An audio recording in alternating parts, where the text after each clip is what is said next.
পাঙ্গাস মাছের নাম শুনলে নাকি অনেকের বমি আসে, আবার অনেকেই আছে এই মাছটাকে একদমই দেখতে পারে না, আর যারা খায় তারাও অন্যদের কাছে স্বীকার করতে চায় না। আমার তো ছোট থেকে এখন পর্যন্ত এই মাছটা অনেক পছন্দ। এই মাছের প্রতি আমার অন্যরকম একটা নেশা। ফ্রিজে অনেক রকম মাছ থাকলো এই মাছটা যদি না থাকে মনে হয় কিছুই নেই। হ্যালো এভরিওয়ান, আসসালামু আলাইকুম। আশা করছি সকলেই ভালো আছেন। আলহামদুলিল্লাহ আমরাও ভালো আছি। সকালবেলা ঘুম থেকে উঠে চলে গিয়েছিলাম আমার মেয়ের স্কুলে। মেয়েকে স্কুলে দিয়ে বাসায় চলে এসেছি। আমার ছেলেটার জ্বর ছিল, তাই তাকে আজকে স্কুলে নিয়ে নিই, তার বাবার কাছে রেখে গিয়েছিলাম। বাসায় আমি যখন আসলাম তখন আমার হাজব্যান্ড কাজে চলে গিয়েছিল। এখন আবার কয়েকটা কাজ শেষ করে মেয়েকে আনতে যাব। আমার মেয়ের ছুটি দেওয়ার সময় হয়ে গেছে। ছেলেটাকে জামা কাপড় পরিয়ে নিয়েছি, আমিও রেডি হয়ে গেছি। স্কুলে গিয়ে দেখলাম আমার মেয়ের ক্লাস ছুটি হয়ে গেছে। সে আমার জন্য দাঁড়িয়ে ওয়েট করছিল। তাকে বলেছিলাম আমি না আসার আগ পর্যন্ত সে যেন গেট থেকে না বের হয়। আমার মেয়েটা আমার জন্য দাঁড়িয়েছিল। এই যে আসার পথে একটু ধনিয়া পাতা কিনে নিয়ে আসলাম। বাসায় ধনিয়া পাতা ছিল না, আর মাছটা পরিষ্কার করার জন্য নিচে থেকে কিছু পাতা নিয়ে গেলাম। এই পাতাটা আমি আমার মাকে সবসময় এনে দিতাম। যখন আমার মা বাজার থেকে পাঙ্গাস মাছ আনতো, দৌড়িয়ে গিয়ে আগে এই পাতাটা কোথায় আছে নিয়ে আসতাম।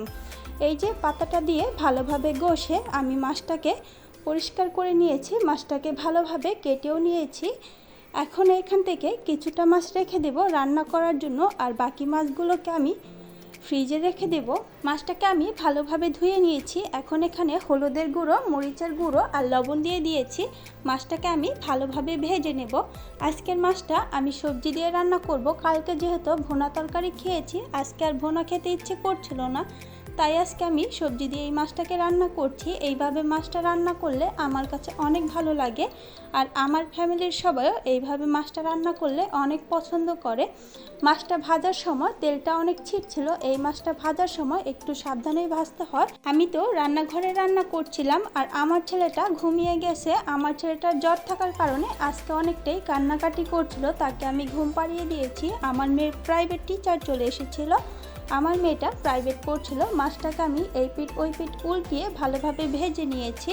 আমার মেয়েটা মাছ ভাজার শব্দ শুনে রান্নাঘরে এসে আমাকে বলছিল তার জন্য যেন আমি এক পিস ভাজা মাছ রাখি। সে নাকি আজকে ভাজা মাছ দিয়ে ভাত খাবে, তাই আমি তার জন্য এক টুকরো মাছ আলাদাভাবে রেখে দিয়েছি।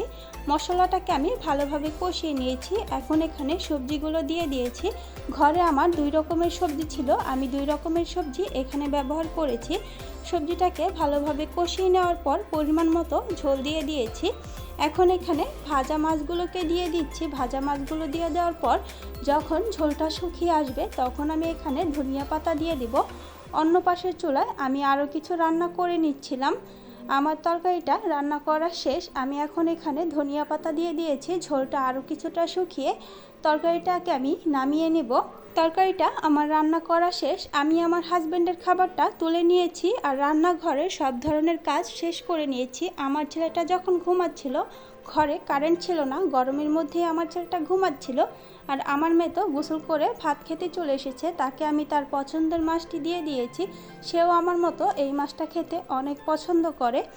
এই যে খাওয়া দাওয়া শেষ করে বিকেলবেলাটা আমার মেয়ে বাইরে যেতে চাচ্ছিল, তাই তাদের দুজনকে নিয়ে আমিও বাইরে চলে যাচ্ছিলাম। আমার ছেলেটা একা একাই সিঁড়ি দিয়ে নামার চেষ্টা করছিল। সে এইভাবে নামতে অনেক পছন্দ করে। যখনই আমি সিঁড়ি দিয়ে নামতে চাই, সে আমার কোলে থেকে নেমে একা একা নামার চেষ্টা করে। আমরা যখন বাইরে আসলাম একটু পরে বৃষ্টি পড়া শুরু হয়ে গিয়েছিল। আমার মেয়েটা আর ছেলেটা তো বাইরে এসে খেলা শুরু করে দিয়েছে। তারা ঘরে একদমই যেতে চাচ্ছিল না। আমার মেয়েকে বললাম তুমি এক সাইডে গিয়ে খেলো যেখানে বৃষ্টি না পড়ছে। আমার মেয়েটা তার খেলনাগুলোকে নিয়ে অন্য পাশে গিয়ে খেলা করছিল, আর আমার ছেলেটা এখানে দাঁড়িয়ে পাতাগুলোকে ছেঁড়ার চেষ্টা করছিল। আমার মেয়ে যখন নিচে নেমেছিল উপর থেকে তার কিছু খেলনাপাতি সে নিয়ে এসেছিল, সে বাইরে বসে খেলবে। তাকে আমি একা একা বাইরে আসতে দেইনি, আমার সাথে করেই নিয়ে এসেছি। আমি যখন বাসায় চলে যাব আমার সাথে আমার মেয়েটাও চলে যাবে। কিছুক্ষণ ছেলে মেয়ে বাইরে খেলা করলো, তারপর তাদেরকে নিয়ে বাসায় চলে এসেছি। আজকের ভিডিওটা ছিল এই পর্যন্তই। আশা করছি ভিডিওটা আপনাদের কাছে ভালো লেগেছে। ভিডিওটি যদি ভালো লেগে থাকে ভিডিওতে একটি লাইক দিয়ে দিবেন, আর চ্যানেলে নতুন হয়ে থাকলে চ্যানেলটিকে সাবস্ক্রাইব করে দিবেন। সবাই ভালো থাকবেন, আমার পরিবারের জন্য দোয়া করবেন। আল্লাহ হাফেজ।